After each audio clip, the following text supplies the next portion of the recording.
안녕하세요. 잠자는 사자를 목격한 40대 초반 여자입니다. 사람은 저마다의 결핍을 가지고 있는 것 같아요. 누군가는 형제에 대한 열등감을 가지고 있기도 하고, 또 누군가는 외모의 컴플렉스가 있기도 하고요.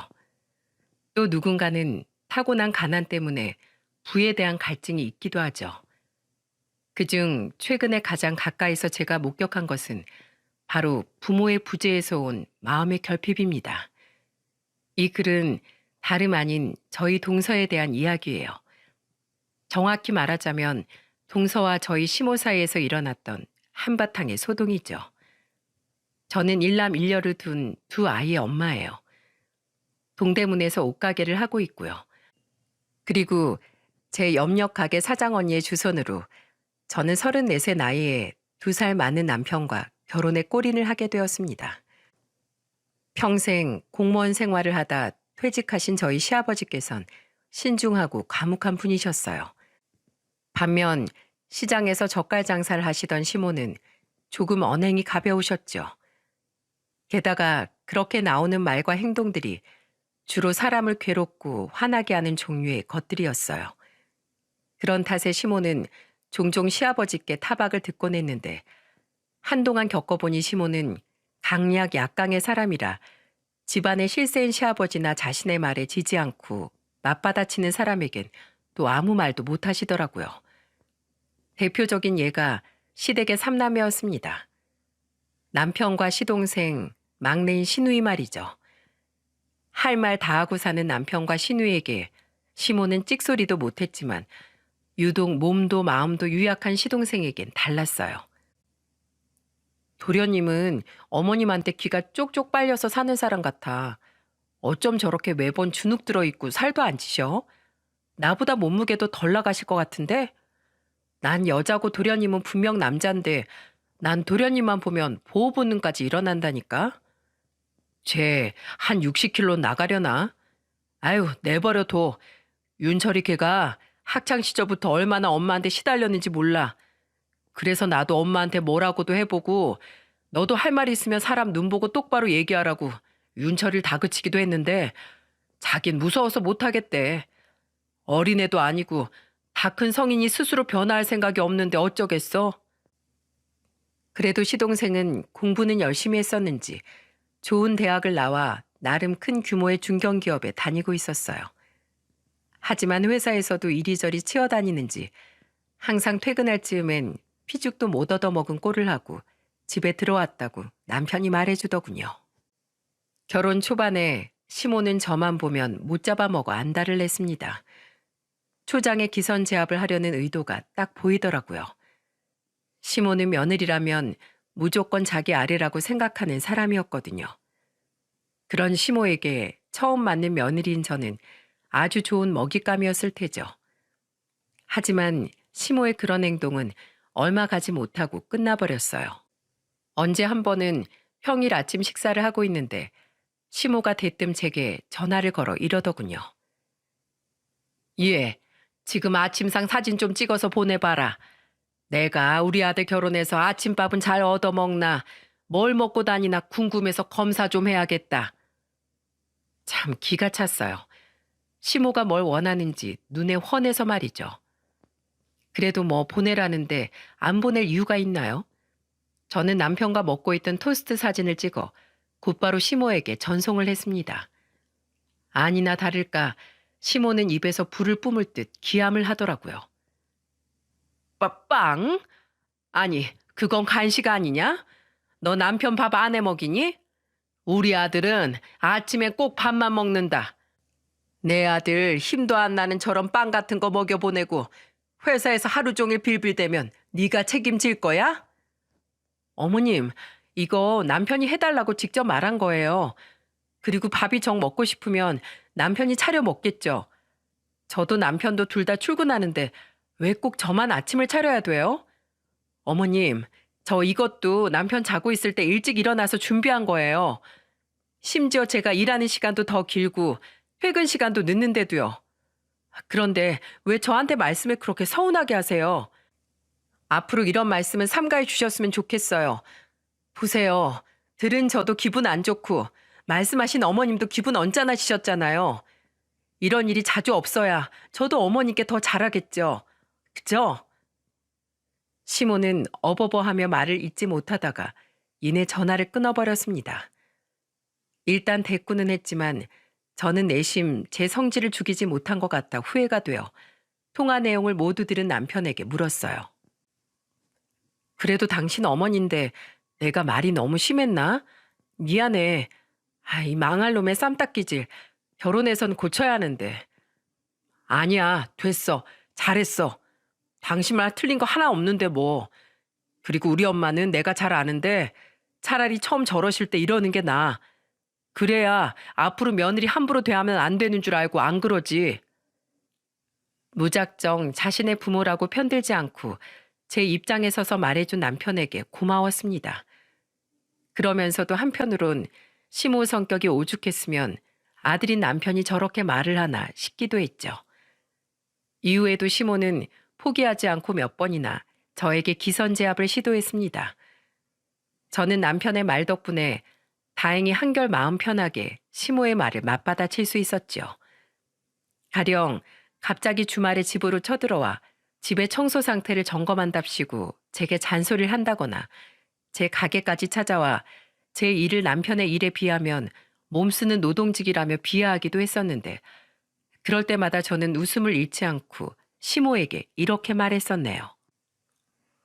너는 아내라는 애가 집안 꼴을 이렇게 해놓고 사니? 아이고, TV 위에 앉은 먼지 좀 봐라. 이 먼지 다 들이마시면 내 아들 폐렴이라도 걸리겠다. 뭐해? 얼른 손걸레 가져오지 않고. 어머님, 저도 그러고 싶은데요. 제가 지금 약속 때문에 나가봐야 해서요. 미리 말씀 주시고 오셨으면 제가 약속 시간 좀 늦췄을 텐데. 그러니까 다음부턴 이렇게 엇갈린 일 없게 꼭 연락 주시고 오세요. 아셨죠? 여보, 폐렴 걸리기 싫으면 얼른 손걸레 가지고 와서 TV 위에 먼지 좀 닦아. 어머님이 시키셔. 어머님, 그럼 다음에 봬요. 오신 김에 남편이랑 저녁 먹고 가세요. 이 사람 요리 솜씨가 저는 저리 가라예요. 넌 하루 종일 가게에 들어앉아서 어서 오세요, 사세요 이런 말만 하고 앉았는데 뭐가 그렇게 힘들다고 회사에서 스트레스 받는 내 아들한테 아침상 하나 제대로 못 차려준다는 거냐? 어머님, 어서 오세요, 사세요 하면서 저처럼 남편 연봉보다 더 벌어드리려면요. 도매시장 가서 발에 물집 잡히도록 뒤지고 발품 팔고 가게 와선 재고 정리도 하고 해야 하는 거예요. 어머님도 장사 해보셔서 알잖아요. 사실 장사가 몸고생 마음고생 하면서 제일 큰 중노동인 거 어머님이 제일 잘 아시죠? 어머님, 그러고 보니까 우린 같은 일 하는 동지네요. 에휴, 그렇지. 장사가 힘들지. 결국 시모는 제가 결혼한 지 1년도 되지 않아 저에게 두 손 두 발 다 드셨습니다. 어느 명절날 하루 종일 서서 음식하고 이제 막 의자에 엉덩이 좀 붙이려는 저를 시모가 잽싸게 쳐다보길래 저는 시모가 또 제게 한 소리 할 줄 알고 얼굴에 미소부터 장착했어요. 그러자 시모는 아직 제가 아무 말도 하지 않았는데 몸서리를 치며 이렇게 말씀하셨죠. 수고했다고 말하려고 했다. 수고했다고. 그렇게 웃지 좀 말어. 무섭다 무서워. 내가 넌 못 이기겠어. 내가 졌으니까 너 알아서 마음대로 편하게 살아. 에이, 그래도 어머님, 저 미워하시면 안 돼요. 아셨죠? 우리 사이좋게 지내요, 어머님. 그런데 문제는 제가 결혼한 지 3년 뒤 시동생이 직장 동료와 결혼을 하게 되면서부터 시작됐습니다. 시모는 처음부터 동서에게 부모가 없다는 이유로 결혼을 반대했었죠. 하지만 시아버지는 시동생을 따라 인사를 왔던 동서가 마음에 드셨는지 결혼을 허락하셨어요. 시모는 시아버지의 의견에 결사적으로 반대했지만 그래도 시아버지의 뜻을 꺾지 못하셨죠. 우리 집이, 아니 우리 윤철이가 뭐가 부족해서 고아 며느리를 드려요? 부모든 자식이든 사람으로 태어났으면 언제든 한 번은 죽는 거야. 당신은 뭐 영원히 이 세상에서 벽에 똥치라고 살 줄 알아? 어른이 돼서 자식 버리낼 감싸주지 못할 망정. 그리고 그 애가 왜 고아야? 그 애 12살에 부모님 사고로 돌아가시고 나서 외조모가 쭉 키우셨다며. 게다가 나이 든 할머니 손으로 손녀 잘 키워서 대학도 보내고 윤철이네 회사 같은 좋은 회사에 취직도 시켜놨는데 대체 뭐가 부족하다는 거야? 시끄럽고 그런 말도 안 되는 이유로 반대할 거면 그만둬. 시모는 하는 수 없이 나간 상견례 자리에서도 동서와 동서의 외할머니가 도착을 할 때까지도 계속해서 불평불만을 늘어놓았어요. 자식 이기는 부모 없다고. 우선 그렇게 서로 좋다고 하니 내가 허락은 해주겠다만 진짜 마음에 안 든다. 마음에 안 들어. 세상에 우리 집안이 어떤 집안인데 그런 고아를. 하지만 제일 속이 터지는 부분은 따로 있었어요. 그건 바로 그런 시모 옆에서 짜증 한 번 못 내던 시동생이었죠. 엄마, 그러지 말아요. 저 잘 살게요. 누가 보면 시동생이 뭔가 잔뜩 잘못한 사람인 줄 알겠더라고요.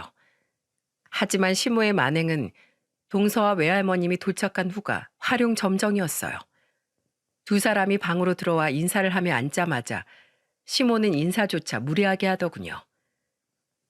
안녕하세요. 지윤이 외할머니입니다. 이렇게 나와주셔서 감사합니다. 네, 윤철이 애미입니다. 저기 뭐야, 단도직입적으로 묻겠습니다. 부모로서 염려가 돼서요. 지윤이 부모님이 애 12살에 죽었다면서요? 교통사고로 죽은 거 맞아요? 어디 유전되는 병이 있거나 했던 건 아니죠? 와, 정말 기함을 했습니다. 어떻게 처음 만난 자리에서 인사를 하자마자 그것도 상견례 장소에서 저런 말을 할 수가 있나요?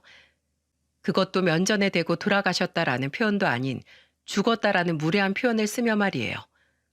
반면 외할머님은 시모와 달리 끝까지 예의 있는 모습을 잃지 않으려 노력하시더라고요.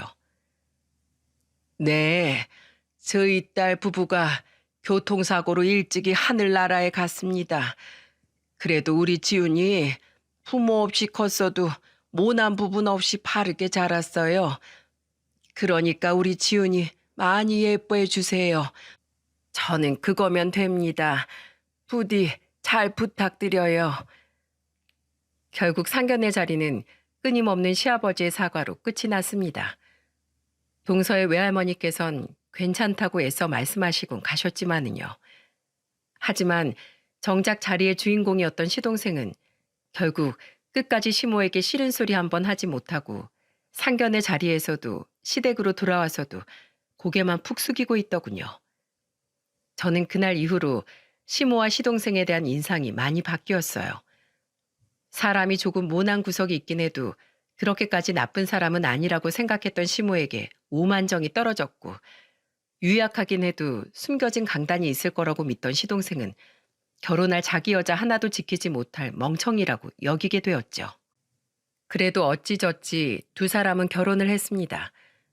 시동생 부부의 결혼은 시작부터도 험난함을 피하지 못하더군요. 시동생 부부는 처음에 아파트 한 채를 구해서 들어가 살려고 했는데 나중에 동서에게 듣기론 어느 날 시모가 동서를 불러 이렇게 말하더랍니다. 넌 부모 손에서 못 자랐으니까 내 아래에서 가정교육 좀 다시 받아야겠다. 3년만 내 아래에서 제대로 배우면 내가 그때 내보내주마. 시동생 부부는 그렇게 시댁으로 들어가게 되었습니다. 솔직히 저였다면 저런 말을 듣는 순간 당장에 자리를 박차고 나와버렸을 것 같아요. 그런데 제 말을 들은 동서는 제게 이렇게 말하더군요. 그래도 저는 부모님이 안 계셨잖아요. 어머니 말씀대로 시부모도 부모님인데 어련히 잘 해주시겠죠. 게다가 저 비록 엄마 아빠는 아니지만 어머님 아버님이라고 이렇게 자꾸 부를 수 있는 사실만으로도 조금 기뻐요. 제가 잘하면 어머님도 언젠간 절 인정하고 예뻐해 주시겠죠. 그렇게 착해 빠진 동서가 어찌나 딱하고 예전한지 이후 저도 모르게 자꾸만 동서가 신경이 쓰이더라고요. 바보 같고 미련하다고 느껴지기도 했지만 오죽 부모님이 그리웠으면 저렇게 말을 할까 싶기도 해서 차마 그런 동서를 타박할 수가 없었죠. 그래서 저는 동서에게 쓴소리를 하는 대신 더 자주 만나서 친구처럼, 때론 언니처럼 따뜻하게 챙겨주려 노력을 했습니다. 그렇게 만나는 와중에 동서에게 들은 시모의 행동은 정말이지 혀를 내두를 정도더군요. 형님, 지난 일요일엔 어머님이 저한테 갑자기 빨간색 앞치마를 던지시더라고요. 그거 들고 따라오라고요. 그래서 따라갔더니 글쎄 어머님 젓갈 가게인 거예요. 거기서 저한테 오세요 오세요 하고 손뼉치면서 호객행위를 하라고 강요를 하시더라고요. 그래서 좀 어색하긴 해도 어머님 돕는 일이라고 생각하고 열심히 했는데 저 그날 어머님한테 뒤통수 한 대 세게 맞았어요. 그렇게 어색해하는 거 다 티내면 오던 손님도 민망해서 도망간다고. 저 때문에 장사 다 망쳤다면서 막 화를 내시는 거예요. 형님, 저 어머님 열심히 이해하려고 노력하면서 살고 있는데요. 가끔 그때 같은 날이면 조금 힘에 부쳐요. 저 프로젝트 때문에 평일 내내 야근하고 심지어 토요일도 출근해서 저녁에 들어온 걸 어머님도 다 아셨는데요. 어느 날은 이런 일도 있었답니다. 한 번은 동서와 저 둘 다 퇴근하고 만나서 저녁을 먹고 함께 시댁으로 향한 적이 있었는데 시모가 문이 열리자마자 동서에게 얼마나 갖은 욕을 해댔는지 몰라요. 너 전화로 나한테 8시까지 들어온다고 하지 않았니? 그런데 지금 시간이 몇 시야? 8시 25분이나 됐잖아. 너 시애미가 우습냐? 우스워? 정말 사람을 얼마나 쥐잡듯이 잡던지요. 시아버지가 자리에 계셨으면 시아버지라도 뭐라고 한 소리 하셨을 텐데 그날따라 집엔 시아버지도 안 계시더라고요. 저라도 시모에게 한 소리 할까 싶었지만 제가 가고 나면 시모가 또 동서를 얼마나 잡을지 눈에 훤히 보여 차마 속은 부글부글 끓는데 아무 소리도 못하고 전에 시댁을 나왔었네요. 이후 동서는 애써 웃으며 전화로 제게 이제 형님하고 밥도 못 먹겠네요 하고 말했습니다. 그 모습이 너무 마음이 아파 얼마 후 저는 일부러 주말에 시댁으로 찾아갔어요. 그리고 시모에게 이렇게 말했죠. 어머님, 저 오늘 동서 데리고 나가서 맛있는 것 좀 사 먹이고 늦게까지 놀다 올게요. 뭐? 주말에 해야 될 집안일이 태산인데 어딜 데려가? 어머님, 설마 평일에도 일하는 동서한테 주말마다 계속 일 시키시는 건 아니죠? 혹시 동서 마른 게 다 어머님 때문이에요? 어머님 혹시 드라마에 나오는 못된 시어머니들처럼 며느리를 종부리듯 부리고 계신 건 아니겠죠? 에이 설마 세상에 그 정도로 못돼 먹은 시어머니가 정말로 있겠어요? 제가 괜한 말을 했네요. 시모는 결국 제 말에 아무 말 못하고 동서를 보내주었습니다. 자기도 좀 찔리긴 했던 모양이더라고요. 그날 우린 복합 쇼핑몰에 들어가 구경도 하고 영화도 보며 재미있게 놀았습니다. 그리고 마침 저녁에 나와보니 비가 추적추적 내리던 터라 저녁도 먹을 겸 마지막엔 전집으로 들어가 파전에 막걸리도 한잔 했어요. 술이 조금 들어가자 점점 울적한 얼굴로 변하던 동서는 결국 눈물을 보이고 말더군요. 형님, 제가 형님한테 얼마나 고마워하고 있는지 아시죠? 사실 저 열심히 버티곤 있는데 시댁살이가 너무 힘이 들어요. 남편도 옆에서 그냥 엄마 하지 마세요, 그만하세요 하고 말을 하긴 하는데 전혀 도움이 안 돼요. 형님도 아시잖아요. 그 사람 평생 어머님 기에 눌려 살아서 어머님한테 찍소리도 못하는 거. 오죽했으면 다 큰 성인 남자가 PC방 갔다가 밤 10시 조금 넘어서 들어왔다고 자기 엄마한테 메타작을 당했겠어요. 동서는 서방님 도대체 어느 부분이 좋아서 결혼한 거야? 그냥 보호 본능 일으키는 사람이잖아요. 그런데 그 사람을 지켜주고 싶어서 결혼을 했더니 막상 응원받아야 할 사람은 제가 되어버렸네요. 제 팔자 제가 꼰 걸까요, 형님? 만약에 저희 부모님이 살아계셨다면 어머님이 그래도 절 이렇게 못 살게 구셨을까요? 한숨이 나왔습니다. 답답했어요. 저는 동서의 등을 쓸어주며 이렇게 이야기해 주었죠. 그런 생각하지 마, 동서. 어차피 일어난 일이야. 그리고 동서가 잘못한 것도 아닌데 왜 울어? 부모님 돌아가신 게 동서 잘못이야? 부모님 안 계신다고 동서가 이렇게 힘들어하는 거 외할머님이 아셔봐. 얼마나 속상해 하시겠어. 그러니까 동서, 바보처럼 당하고만 있지 말고 싫으면 싫다고 말해. 무작정 다 참는다고 능사가 아니야. 그건 착한 게 아니라 미련한 거라고. 나도 앞으로 많이 도와줄 테니까, 알았지? 이후에 저는 명절이든 주말이든 시댁에 자주 찾아가 동서를 도우려고 노력했어요. 시모는 제가 갈 때마다 약이 오른 듯 했지만 또 그렇다고 교묘한 말싸움에서 절 이길 순 없으니 하는 수 없이 동서에게만 몰래 누나를 부라리고 말더군요. 하지만 그것들도 다 임시방편 아니겠습니까? 제가 가진 돈이 많아 시동생과 동서에게 집을 구해줄 수도 없는 노릇이고 정말로 그럴 수 있다고 해도 시모가 시동생 부부를 순순히 놓아줄 리도 만무했고요. 그렇게 머리를 싸매고 있던 와중 아주 큰 사건이 결국 터져버리고 말았습니다. 직원에게 가게를 맡기고 쉬던 어느 평일이었어요. 제가 집에 있던지라 아이들도 어린이집에 보내지 않고 집에서 육아를 하고 있는데 동서에게서 전화가 한 통 오더군요. 그런데 동서의 목소리가 어딘지 심상치가 않았어요. 무슨 일이야, 동서? 형님, 저한테 좀 와주실 수 있어요? 동서, 아니 목소리가 왜 그래? 지금 어딘데? 회사 안 갔어? 형님, 저 병원이에요. 방금 막 입원했어요. 깜짝 놀랐습니다. 병원이라뇨?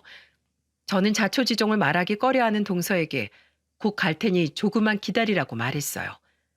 그리고 마침 퇴근을 한 남편에게 애들을 맡기고 곧장 동서가 입원해 있다는 병원으로 향했죠.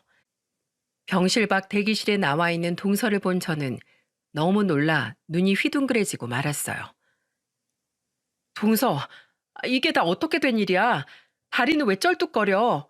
어머, 눈에 멍든 것 좀 봐. 어, 어머님이, 어머님이 왜? 그리고 동서 입에서 나온 대답은 너무나도 충격적이었습니다. 형님, 저 어머님한테 맞았어요. 뭐? 입이 떡 벌어졌어요. 동서는 눈물을 뚝뚝 흘리며 제게 자초지종을 이야기하기 시작했습니다.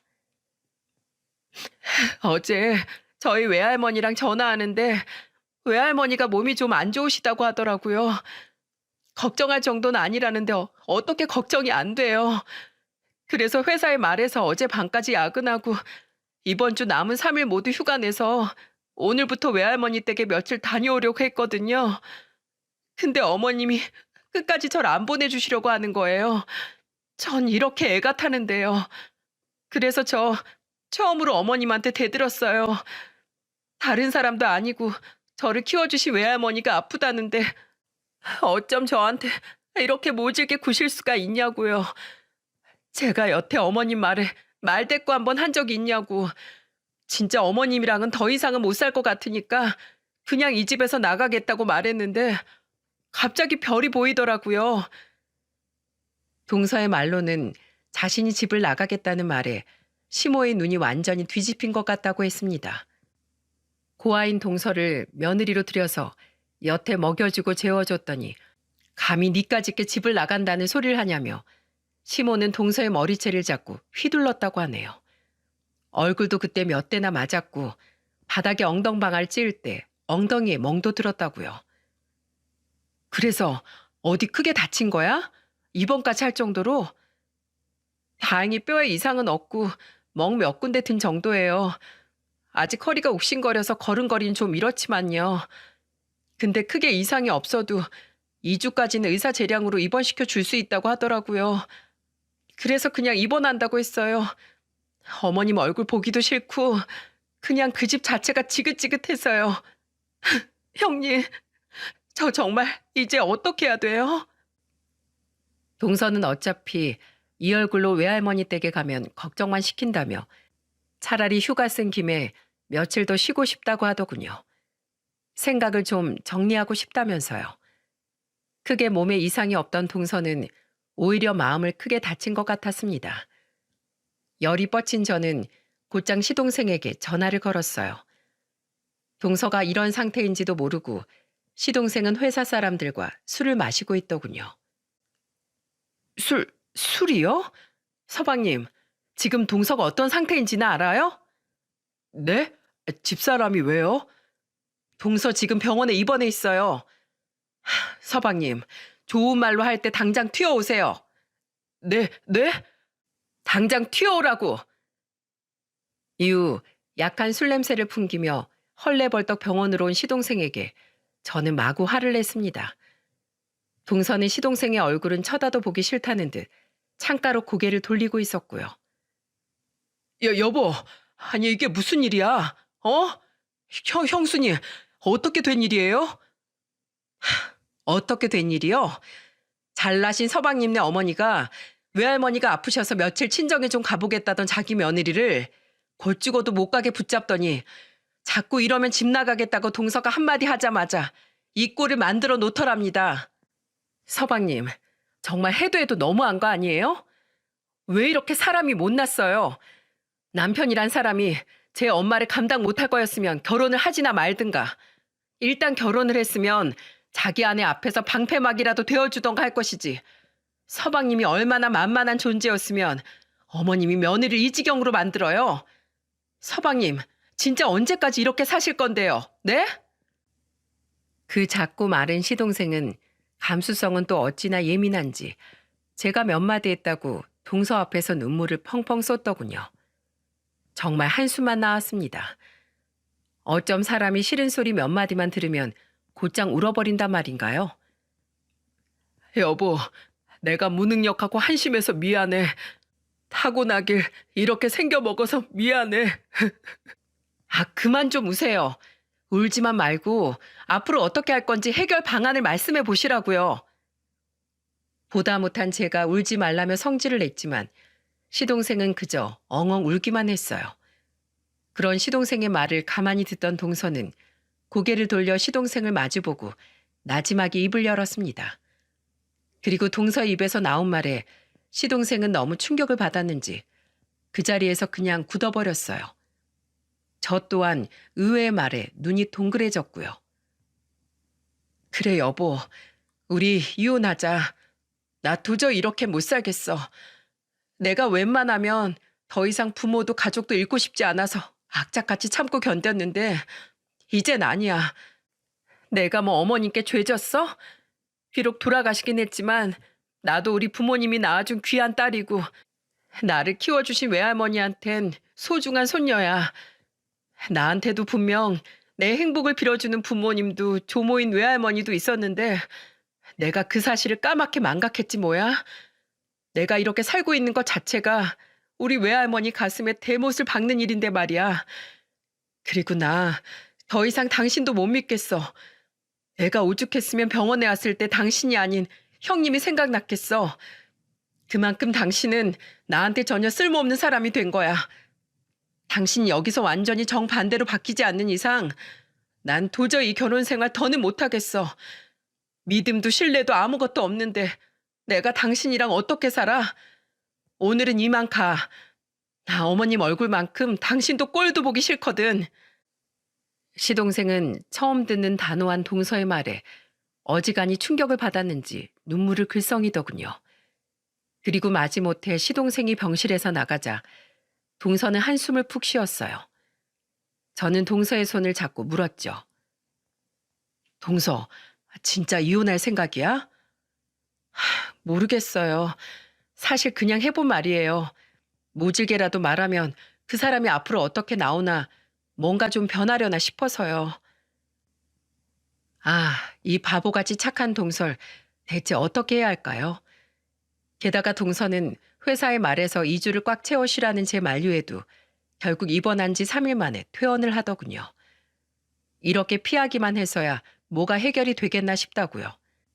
사람이 참 딱하기도 하고 바보 같기도 한 것이 참 안타까웠어요. 그때 생각했죠. 아무래도 누구 하나 화병으로 죽어나가는 꼴을 보지 않으려면 가족의 화합을 위해서라도 시모의 길을 꺾어 놓는 방법밖에 없다고 말이죠. 이후 저는 이전보다 훨씬 더 자주 시댁을 방문하기 시작했습니다. 이전엔 많아야 일주일 혹은 2주에 한 번을 갔었다면 그때부턴 일주일에 거의 3일가량을 방문하기 시작했어요. 그리고 그때마다 교묘하게 시모를 따라다니며 귀찮게 굴었죠. 어머님, 저 왔어요. 왔니? 무슨 일이야? 그냥 같이 밥이나 먹으려고요. 어머님, 저 배고파요. 어, 어? 그래. 얘 둘째야. 저 가서 네 형님 밥 좀 차려라. 아니요. 저 어머님이 해주신 된장찌개 먹고 싶어요. 어머님이 직접 끓여주세요. 동서가 끓인 건 영 맛이 없더라고요. 어머님 빨리요. 저 배고파요. 또는 아예 대놓고 시모를 저격하기도 했습니다. 동서, 내가 우리 가게에서 신상품 좀 가져왔거든? 완전 핏이 예쁘게 나왔어. 이거 좀 입어봐. 예, 네 동서 것만 입고 시엠이 내 것은 없니? 에이, 예전에 그런 말도 있잖아요. 착한 놈 떡 하나 더 준다고. 제가 우리 착한 동서 챙겨주려고 일부러 하나만 빼놓은 거예요. 뭐야, 너 지금 나 은근히 까는 거냐? 나는 착한 놈이 아니라 이거냐고. 네? 에이, 아니에요. 어머님 나쁜 사람이에요? 뭐? 그건 아니지. 그러니까요. 괜히 찔리시는 게 아니면 오해하지 마세요. 아셨죠? 아이고, 괜히 이렇게 말했다가 나도 병원 신세 질라. 죄송해요, 어머님. 시모는 제 말에 얼굴이 불그락 푸르락해지더니 이내 씩씩거리며 안방문을 쾅 닫고 들어가더군요. 동서에게 손찌검을 한 일로 그때 시아버지께서 아주 천인 공노를 하며 집안을 다 뒤집어 놓으셨기에 시모는 그때 일만 꺼내면 꿀먹은 벙어리가 되셨거든요.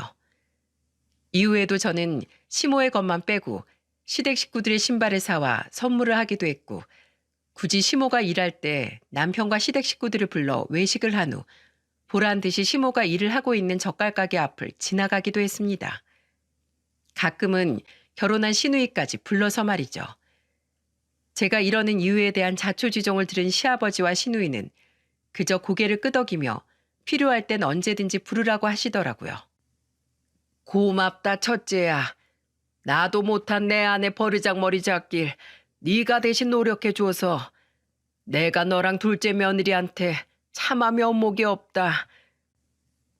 게다가 시동생 또한 동서에게 이혼 이야기를 들은 후 그 충격이 어지간히 컸는지 조금씩 변해가기 시작했습니다. 사람이 아주 한 번에 바뀔 수는 없는 노릇이었지만 시동생은 확실히 달라지고 있었어요. 전 같았으면 시모 따돌리기 계획 같은 무서운 일에 동참할 생각조차 못했을 텐데 시동생은 큰 용기를 낸 듯 눈을 질끈 감고 제 뒤를 졸졸 따라다녔죠. 게다가 한 번은 동서가 이러더라고요. 형님, 그 사람이 며칠 전에 어머님한테 저랑 데이트하러 나가겠다고 늦을 테니까 연락하지 말라고 말을 하지 뭐예요? 어머님이 어림없는 소리 하지 말라며 기함을 하시는데 남편이 두 눈을 질끈 감고 그러더라고요. 결혼까지 한 자신한테 그깟 시간 같은 걸로 이래라 저래라 하지 마시라고요. 그쯤 되니 시모도 깨달은 것 같더군요. 제가 자신을 은근히 괴롭히고 따돌리고 있고 가족들도 모두 저에게 동참하고 있다는 사실을요. 어느 날, 그날도 저는 여느 때와 같이 시댁으로 가서 시모에게씩 웃음을 지어주었어요. 그리고 제 얼굴을 본 시모는 벼랑간 분통을 마구마구 터뜨리더군요. 야, 너 또 오늘도 나 한 방 먹이려고 온 거지? 나 다 알고 있어. 둘째 쟤 병원에서 퇴원한 뒤부터 네 동서 그렇게 만들었다고 너 지금 나한테 이러는 거잖아. 아무리 그래도 그렇지. 난 이 시엠이야. 어떻게 이렇게 어른 무서운 줄을 몰라? 어디 한번 해보자는 거냐? 내 가족들까지 꼬여내서 사람 따돌리기나 하고 유치하게 지금 이게 뭐 하는 짓이냐고. 아, 깜짝이야. 어머님, 아니 왜 이렇게 화를 내세요? 그래요. 말 나온 김에 오늘 허심탄회하게 말씀드릴게요. 어머님이 며느리 맨날 못 잡아 먹어서 안달이신데 아무리 제가 당사자가 아니라고 해도 같은 며느리 입장에서 어머님을 좋아할 수가 있겠어요? 그리고 어머님이 평소에 잘하셨으면 가족들이 이런 유치한 제 뜻에 따라 줬겠어요? 왕따는 오히려 제가 당했겠죠. 그리고 어머님, 그거 아세요? 저 마음 여리고 착한 동서가 얼마나 시집살이가 힘들었으면 서방님한테 이혼하자고까지 한 거? 그러고 보니 동서, 이혼은 언제? 알아야 내가 더 열심히 돕지. 글쎄요. 남편 하는 거 봐서 결정하려고 아직 고민 중이네요. 그날 저와 동서의 폭탄 선언으로 시댁의 분위기는 완전히 변하고 말았습니다. 우선 시동생은 충격받았던 이혼 이야기를 다시 한번 듣자 정신이 번쩍 든 것 같더라고요. 이전에는 쥐 오줌만큼 조금씩 변화하기 시작했다면 그때 이후로는 아주 동서를 상점 모시듯 하더군요. 얼마 전엔 시동생이 드디어 시모와 시선을 똑바로 마주하고 또박또박 큰 소리로 제발 내 아내 좀 그만 괴롭히세요 하고 소리쳤다는 동서의 말에 저는 꽤나 만족스러운 웃음을 지었네요. 시동생도 알았던 거겠죠. 언제까지나 엄마 치마폭에 둘러싸여 벌벌 떨고만 있으면 정작 중요한 자신의 가정은 절대로 지킬 수 없다는 걸 말이에요. 게다가 시모 또한 평생 만만하게 보던 자신의 둘째 아들까지 자신에게 맞서기 시작하니 웬만큼 길을 펴지 못하더군요. 시동생의 이혼 소동을 들은 시아버지가 시모에게 아들 이혼시키려고 작정했냐며 한마디 하신 것도 한몫했고요. 그리고 결정적으로 동서는 시모의 생일날 가족들이 다 같이 모인 자리에서 폭탄 선언을 해버렸습니다. 어머님, 아버님, 저희 이제 그만 독립할게요. 뭐? 어딜 나가? 아직 같이 산 지 2년밖에 안 됐는데? 너네가 요새 잘해줬더니 아주 시엠이 무서운 줄 모르지? 어머님이 저한테 잘해주셨다고요? 그냥 아버님하고 제 남편 눈치가 보여서 저한테 이전처럼 막 대하지 못하신 거잖아요. 동서의 말에 시모는 코웃음을 치더군요. 비록 곧바로 이어진 동서의 말에 얼굴에서 웃음기가 싹 사라지긴 했지만은요. 흥, 너희가 독립할 만한 돈은 있니? 걱정 마세요. 저 이 집에서 10원짜리 한 장도 바라지 않을 테니까. 그러니까 앞으로 저한테 명령이나 무리한 요구, 그 어느 것도 두 번 다신 하지 마세요, 어머님. 그리고 제가 이렇게 대바라지게 말한다고 저 욕도 하지 마시고요. 저만큼 싫다는 소리 한 번 없이 순종적인 며느리를 고작 2년 만에 이렇게 만든 건 바로 어머님이니까요. 어머님, 저 어머님 아버님하고 진짜 가족이 되고 싶었거든요. 이렇게라도 부모님을 가지고 싶어서요. 근데 이제 깨달았어요. 가족은 국어라는 게 아니라는 걸요. 제가 이렇게 참고 살다가 어머님이 저한테 결국 마음을 여실지언정 그때 제가 과연 어머님께 고마워할까요? 아니요. 이미 그땐 제가 마음속에서 어머님을 저버리고 난 뒤였을 거예요. 그러니 어머님, 우리 정말로 영영 되돌릴 수 없기 전에 저도 제 남편도 그만 붙잡으세요. 이어진 동서의 말을 들어보니 동서에게 집을 해준 사람은 따로 있더군요. 그건 바로 동서의 외할머니였어요. 동서의 말에 따르면 외할머니께서 젊은 시절 모아두신 돈과 외할아버지의 유산, 그리고 동서 부모님의 사망 보험금까지 더해져 외할머니의 재산이 적지 않았다고 해요. 다들 할머니랑 둘이 살았다고 하면 을에 가난했을 거라고 생각하는데 저 그렇게 어렵게 안 자랐어요. 안 그래도 저 결혼할 때 저희 외할머니가 저 기죽지 말라고 집 한 채 해주겠다고 하셨거든요. 근데 제 힘으로 잘 살아보고 싶기도 했고 어머님이 마침 학가하자고 하셔서 거절했어요. 며느리로서 자식으로서 어머님 아버님께 예쁨 받고 싶었고 또 저도 그만큼 돌아가신 저희 부모님께 못다한 효도 이렇게라도 대신하며 살고 싶었으니까요. 근데 저번에 저 입원했던 이야기 듣고 외할머니가 기함을 하면서 시댁에서 나오라고 하시더라고요. 시댁에서 저한테 찍소리 못하게 10원짜리 한 장 받지 말라면서요. 그래서 저 외할머니가 사주신 아파트로 이사 가는 거예요. 자식은커녕 며느리 취급도 안 하던 어머님하곤 더 이상 살 의미가 없으니까요. 외할머니가 명의도 제 명의로만 두고 절대 남편하고 공동 명의도 하지 말라고 아주 신신당부를 하셨어요. 아무튼 저는 결혼 전 원래 계획했던 대로 살려는 것뿐이니까 앞으로 저한테 그 어떤 것도 바라지 마세요. 세상에 저렇게 든든한 친정이 또 어디 있단 말입니까? 그렇게 든든한 외할머니 덕에 동서는 아주 떵떵거리며 시댁에서 분가를 할 수 있게 되었어요. 이삿날 저도 남편도 아이들을 친정에 맡기러 도우러 갔었는데 그날 동서와 시동생의 표정이 결혼 후 제가 본 그 어느 때보다도 밝더라고요. 그렇게 벌써 2년이라는 시간이 지났습니다. 그 2년 사이 시댁엔 정말 많은 변화가 있었죠. 특히 시동생과 동서, 시모가 말입니다. 평생 자신을 억누르던 시모 아래에서 벗어난 시동생은 분가한 지 1년쯤 지나자 정말 다른 사람처럼 밝은 모습으로 변했더군요. 게다가 시동생은 시모에게서 벗어나자 이전보다 10kg이 넘게 살이 찌기까지 했고요. 그리고 다행인지 불행인지 그 착했던 동서는 지금은 오히려 저보다 더 독한 며느리가 되었습니다. 지난번 시댁 모임에선 어떤 일이 있었냐면 말이죠. 어머님, 저기 사과 좀 깎아주세요. 뭐? 내가 직접? 네, 저 임신했더니 자꾸 사과가 당겨서요. 저 예전엔 하도 어머님이 시켜서 집안일을 많이 했던 터라 이제 이 집에선 집안일 하기 싫어요. 아주 이골이 나서. 그러니까 어머님이 좀 깎아주세요. 아, 저거 제일 빨간 걸로요. 예쁜 거로. 시모는 동서의 말에 입을 떡 벌리면서도 동서가 너무 당당하게 시모의 지난 과거까지 끄집어내면서 부탁하자 차마 할 말이 없었는지 동서가 가리킨 사과를 깎더라고요. 뭔가 그 상황이 웃겨서 저는 그만 참지 못하고 웃음을 터뜨리고 말았네요. 그리고 함께 웃음을 터뜨린 건 시아버지와 시누이도 마찬가지였어요. 예전 상황을 대충 전해 듣기만 했던 시누이의 남편이 시매부는 이게 무슨 상황인가 싶어 어리둥절해하고 있었고요. 우리 둘째 며느리가 아주 장해졌구나. 멋있어졌어. 첫째도 그렇고 둘째도 그렇고 우리 집은 며느리들이 아주 여장부감이야. 당신 아주 임자 만났어. 그러게.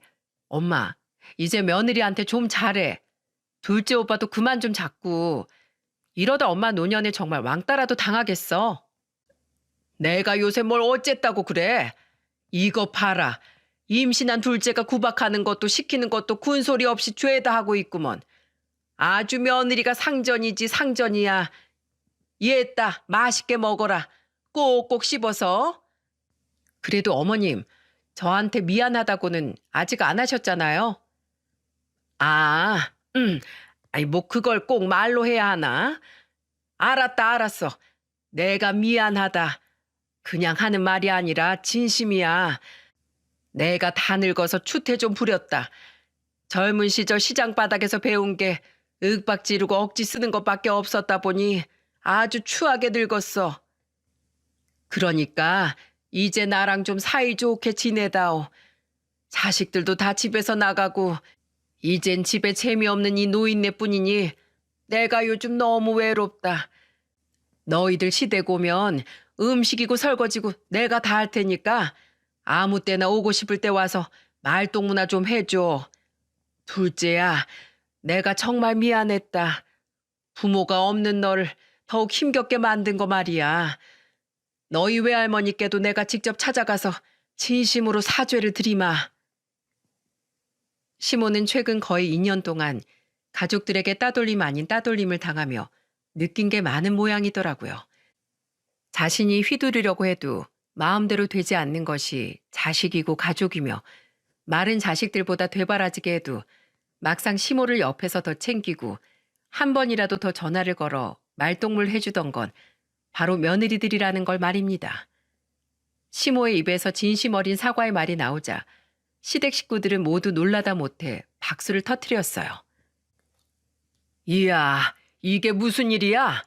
살다 보니 당신 입에서 며느리한테 잘못했다는 말도 다 듣네. 그리고 동서는 시모에게 정말로 사과를 드릴 거라고는 차마 생각지도 못했는지 사과를 먹다 말고 결국 눈물을 보이더군요.